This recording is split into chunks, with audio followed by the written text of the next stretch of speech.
ప్రియమైన దేవుని బిడ్డలారా, ద్వితీయ ఉపదేశ కాండంలో మోషే ఇశ్రాయేలు రెండవ తరము ఐగుప్తు నుంచి వచ్చిన ప్రజలలోని కాల్బలమునకు తాను తిరిగి ఉపదేశం చేస్తున్నప్పుడు చెప్పిన మాటలు. ద్వితీయ ఉపదేశ కాండము 4వ అధ్యాయం. మీరు బ్రతికి మీ పితరుల దేవుడైన యెహోవా మీకు ఇస్తున్న దేశములోనికి పోయి స్వాధీనపరుచుకున్నట్లు అనుసరించవలసిన విధులు కట్టడలు బోధిస్తున్నాను, వినండి. ఈ బోధ మోషే బోధ, కానీ ఈ ఆజ్ఞలు దేవుని ఆజ్ఞలు. దేవుని ఆజ్ఞలు మోషే ప్రజలకు విధులుగా కట్టడలుగా అందిస్తున్నాడు. ఒకే ఒక హెచ్చరిక, ప్రధాన హెచ్చరిక, గమనార్హమైన హెచ్చరిక ఏమిటంటే దేవుని మాటలలో దేనికి ఒకటి చేర్చకూడదు, ఒకటి తొలగించకూడదు. ఈ ప్రశ్న చెప్పినప్పుడు నాకు ఒక మిత్రుడు అడిగిన కొంత ప్రశ్న జ్ఞాపకం వచ్చింది. ఏమంటే బైబిల్లో 66 పుస్తకాలు కదా,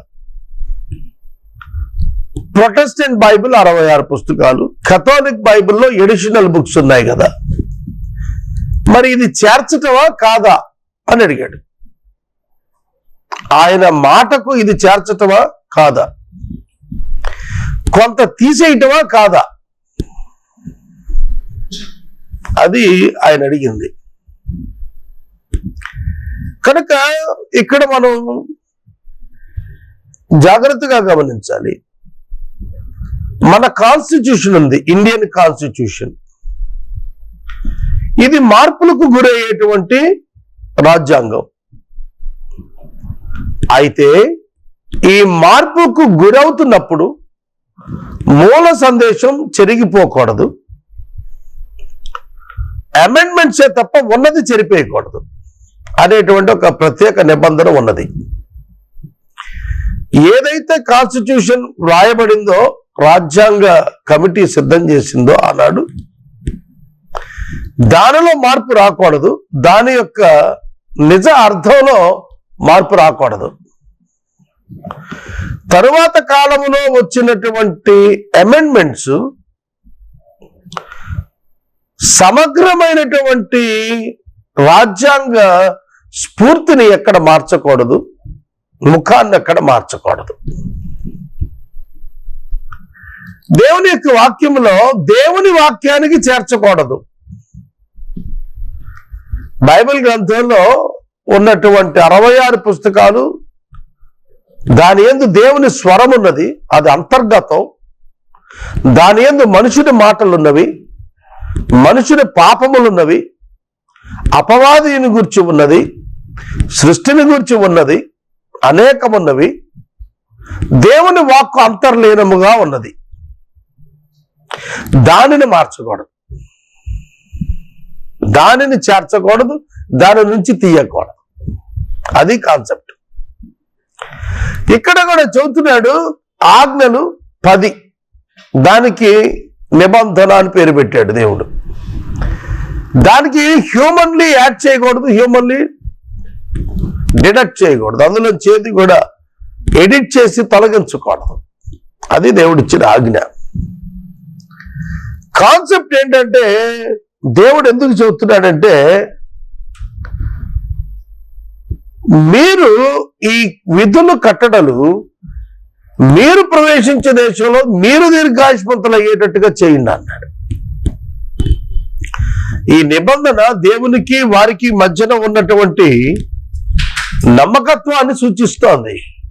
నమ్మకత్వాన్ని సూచిస్తూ చేయబడినటువంటి నిబంధన. తర్వాత మీరు వాటిని గురించి విను జనముల దృష్టికి ఇది జ్ఞానం, ఇది మీకు వివేకం. ఈ జనము గొప్ప జ్ఞానము గల జనమని ప్రజలు చెప్పుకోవటానికి ఇది నేను మీకు ఇచ్చాను. దీని యందు దైవ జ్ఞానము దైవ వివేకం ఉంది. ఆ దైవ జ్ఞానము దైవ వివేకం మీకే ఉంటుంది. ఎందుకంటే because of the word of God. దేవుని వాక్యం కలిగిన వారికే జ్ఞానము వివేకం ఉంటుంది. కంపేరింగ్ విత్ ద వరల్డ్, లోకంతో కనుక పోలిక చేసుకుని బేరీ చేసుకుని చూస్తే దేవుని బిడ్డలకున్న జ్ఞానము వివేకము ప్రత్యేకంగా ఉంటుంది. ఆ కారణం చేతే many inventions done by the people of God. వారి జ్ఞానం వేరు, వారి వివేకం వేరు. దేవుడు చెప్పిన మాట, యెహోవాను హత్తుకున్న వారు సజీవులై ఉంటారు, ఆయనను తిరస్కరించిన వారు నశించిన వారుగా ఉంటారు. ఇదే మనకు న్యూ టెస్టిమెంట్ లో మార్కు 16:16, నమ్మి బాప్తిస్మము పొందిన వాడు రక్షించబడును, నమ్మని వానికి శిక్ష. నమ్ముట అంటే ఏమిటి? ఇక్కడే చెప్తున్నాడు కదా. నమ్ముట అనగా హత్తుకొనుట. విశ్వసించి హత్తుకున్న వారు సజీవులు. నమ్మినవాడు సజీవుడు, నమ్మని వానికే మరణము. ఆనాడు ఈనాడు ఒకటే ప్రిన్సిపల్. సోదరుడా, సోదరి, పరిశుద్ధ లేఖనాలు ఏం తెలియచేస్తున్నాయి? ఇశ్రాయేలీయుల కంటే తమ దేవుని మనసు తెలియచేస్తున్నాయి. ఎవరైతే ఆయనను హత్తుకొని ఉంటారో వారు జీవాన్ని కనుగొంటారు. దీన్ని రోమాపత్రిక 11వ అధ్యాయంలో పౌలు గారు అంటకట్టబడుట అన్నాడు. హత్తుకొనుట అంటే పెనవేసుకుని పోవుట, మానసిక భావన. ఈ మానసికంగా దేవునితో ఐక్యమగుట, దేవుని ఆత్మ యొక్క ఆలోచనతో మానసికంగా ఐక్యమైనటువంటి ఆలోచన కలిగిన వారు సజీవులు, అనగా వారికి మరణము లేదు. ఎవరైతే యేసుక్రీస్తు ప్రభువునందు విశ్వాసముంచి ఆయన యొక్క శరీరంగా ఉంటారో, వారు ఆయనను శిరస్సుగా ఉంచుకుంటారో వారు జీవం గలవారు. క్రీస్తు ద్వారా దేవుని జీవము విశ్వాసిలో ప్రవహిస్తోంది, అందున వారు సజీవులు. భౌతిక మరణం సమస్యే కాదు, పునరుద్ధానం చేత దేవుడు దానిని కృపగా మార్చేస్తాడు. తరువాత దేవుడైన యెహోవా ధర్మశాస్త్రాన్ని ఈ ప్రజలకే ఇచ్చి, యూదులకే, యెహోవా మనకు సమీపముగా ఉన్నట్లు మరి ఏ గొప్ప జనమునకు ఏ దేవుడు సమీపంగా ఉన్నాడు అనే ప్రశ్న యందు యెహోవా సమీపస్థుడు అని అర్థమవుతుంది. జనమునకు యెహోవా సమీపంగా ఉన్నట్టు ఏ దేవుడు ఏ జనానికి సమీపంగా ఉన్నట్లుగా చరిత్ర ఉంది అన్నాడు. ఇది మనం అన్ని రిలీజియన్స్ ని క్వశ్చన్ చేయొచ్చు. ఈ ప్రశ్న నిజమైన ప్రశ్న, జీవము కలిగిన ప్రశ్న అయితే లోకానికి ఇది నిజంగా ప్రశ్నగా మన పక్షంగా నిలబడచ్చు. యెహోవా మనకు సమీపముగా ఉన్నట్లు మరి ఏ జనమునకు ఏ దేవుడు సమీపంగా ఉన్నాడు? Who can give the witness about the presence of their God in their lives? Like the people who gives the testimony of their God Jehovah. దేవుని ప్రజలు దేవుడైన యెహోవాను గురించి నాకు నా దేవుడు సమీపంగా ఉన్నాడు అని చెప్పినట్లుగా ఇంకా ఎవడు చెప్పగలుగుతాడు? ఏ జనాంగం ఏ దేవుని గురించి చెబుతారు అని అడుగుతున్నాడు Moshe. It's a wonderful argument. ఇది అద్భుతమైనటువంటి భావన. ఇది అద్భుతమైనటువంటి భావన. సమీపముగా వచ్చిన దేవుడు. పౌలు తిమోతి గారికి రాస్తున్నప్పుడు అన్నాడు, సమీపించరాని తేజస్సులో నివసిస్తూ అమరత్వం కలిగిన వాడై ఉన్నాడు అని చెప్పాడే. ఆ అమరత్వం గల సమీపించరాని తేజస్సునున్నవాడు ఇశ్రాయేలు జనాంగానికి సమీపానికి వచ్చాడు. హోరేబు పర్వతం మీద ఆయన వారిని దర్శింపవచ్చాడు. వారి ముందు వెనకాల నడుస్తున్నాడు. పరలోకమందు సింహాసనం మీద ఆసీనుడై ఉండాల్సిన ఆ ప్రభు ఆయన ఇశ్రాయేలు జనాంగానికి ముందు వెనక నిలిచి నడిపిస్తున్నాడు. సమీపానికి వచ్చాడు. ఇదే సమీపం అనేటువంటి పదం సంఖ్యాకాండంలో బిలాము కూడా వాడాడు. మునుపున్నట్టు కాదు, నేను సమీపముగా ఆయన చూస్తున్నాను అంటాడు. You can experience your God that and his presence will be with you. నీతో పాటుగా ఆయన సన్నిధి ఉన్నది అనేది నీవు తెలుసుకునేంత సమీపంగా ఉన్నాడు ఆయన. నీలోనే నివాసం చేస్తున్నాడు ఆయన. అది నువ్వు అర్థం చేసుకోవాలి. అందుకనే వాక్యం ఏం చెబుతోందంటే, ఏ దేవుడు ఇంత సమీపంగా ఏ జనానికి లేడు, ఒక్క యెహోవా తన ప్రజలకున్నాడు. యేసు తన యందు విశ్వాసం ఉంచిన వారికి ఉన్నాడని వాక్యం చెబుతోంది. అయితే నీవు జాగ్రత్త పడుము, కనులారా చూచిన వాటిని మరువక ఉండునట్లు, అవి నీ జీవిత కాలంలో నీ హృదయం నుండి తొలగిపోకుండానట్లు నీ మనసును బహు జాగ్రత్తగా కాపాడుకో. Very important. నీ కనులారా చూచిన వాటిని మరవద్దు. నీ జీవిత కాలం అంతా నీ హృదయంలో తొలగిపోనియొద్దు. నీ మనసు జాగ్రత్తగా కాపాడుకో. నీ మనసు మరిచిపోయే మనసు. ఎటువంటి మనసు? మానవుని మనసు. 103వ సంకీర్తన అన్నాడు, నా ప్రాణమా ఆయన చేసిన ఉపకారాల్లో దేన్ని మరోబాక అన్నాడు. ఇవాళ దేవుడు చేసిన మేలు గుర్తుపెట్టుకునే విశ్వాసి కనబడుతున్నాడా? దేవుడు చేసిన మేలును గుర్తుపెట్టుకునేటువంటి విశ్వాసులు కనబడుతున్నారా? మేలును కొల్లలుగా పొందుతున్నాం కానీ కృతజ్ఞతగా విశ్వాసం చూపిస్తున్నామా దేవుని పట్ల? నువ్వు జాగ్రత్త పడు. కనులారా చూచినటువంటి వాటిని మరువక ఉండినట్లు, నీ జీవిత కాలం అంతా నీ హృదయం నుండి తొలగిపోకుండానట్లు నీ మనసును జాగ్రత్తగా కాపాడుకో. నీ కుమారులకు కుమార్తెలకు వాటిని నేర్పించు.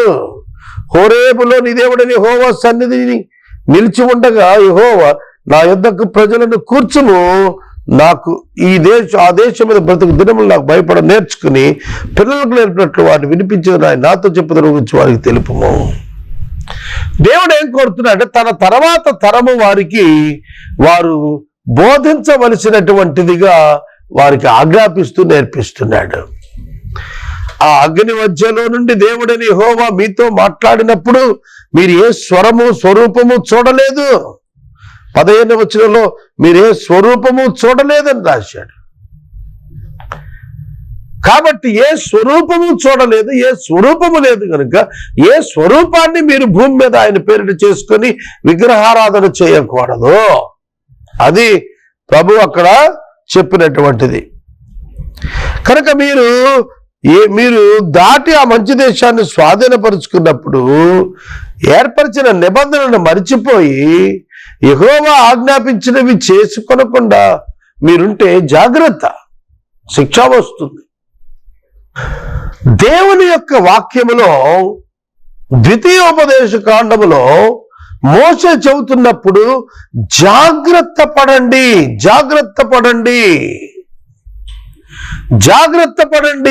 అని హెచ్చరిస్తున్నాడు. ఎందుకు జాగ్రత్త? ఆయన రోషం కలిగిన దేవుడు, అందుకు జాగ్రత్త పడండి. అగ్ని అయినటువంటి దేవుడు, దహించు అగ్నియు రోషము గల దేవుడు మన దేవుడు. మనం ఏది పడితే అది చేసి మన దేవుడు మనతో ఉన్నాడని చెప్తే కుదరదు. చూడండి, పాత నిబంధన గ్రంథంలో ప్రజలు దేవుని పట్ల భయభక్తులు కలిగి ఉండాలని నేర్పించబడ్డారు. అలాగున భయభక్తులను విసర్జించినప్పుడు దేవుని యొక్క శిక్షలు వారి మీదకి వచ్చేవి. అందుకు దేవుడు అగ్ని వంటి వాడు, రోషం గలవాడు కనుక ప్రజలు జాగ్రత్తగా ఉండాలి అనే సందేశం. కనుక విశ్వాసులైన వారు తమ ఇష్ట ప్రకారంగా ఎట్లా పడితే అట్లా బ్రతకటానికి వీల్లేదు. కొంత ప్రమాణం ఉన్నది విశ్వాసికి, ఆ ప్రమాణం ప్రకారం బతకాలి. ఈ మధ్యన ఒక యవనస్తుడైన సేవకుని గురించిన వీడియోలు సోషల్ మీడియాలో విస్తృతంగా వచ్చాయి. 25 సంవత్సరాల కుర్రవాడు, అవివాహితుడు, very big public crowd puller అయిపోయాడు. కానీ అతడు ఎంత గొప్ప సమూహాన్ని పోగేసి యేసు పేరిట ఎంతో గొప్ప సువార్త ప్రకటించినా అతడు చేసినటువంటి చిన్న చిన్న తప్పిదాలు నీతి బాహ్యమైనవిగా చూపించబడిన దృశ్యాలు అతని యొక్క క్యారెక్టర్ను, అతని మినిస్ట్రీని స్పాయిల్ చేశాయి, పాడైపోయాయి, ప్రజలలో అవమానం పాలయ్యాడు.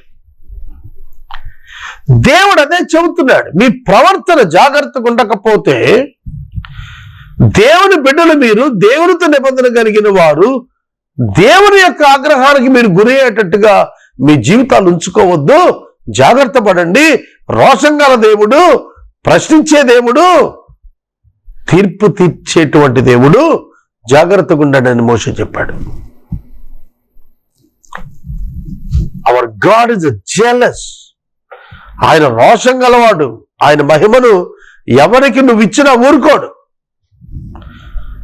దేవుని స్థానాన్ని నువ్వు ఎవరికి ఇచ్చినా ఆయన ఊరుకోడు. ఆయన అటువంటి దేవుడు. బైబిల్ గ్రంథాల్లో, కొత్త నిబంధనలో అదే ప్రిన్సిపల్. ఆయన తప్ప వేరొక దేవుడు లేడు.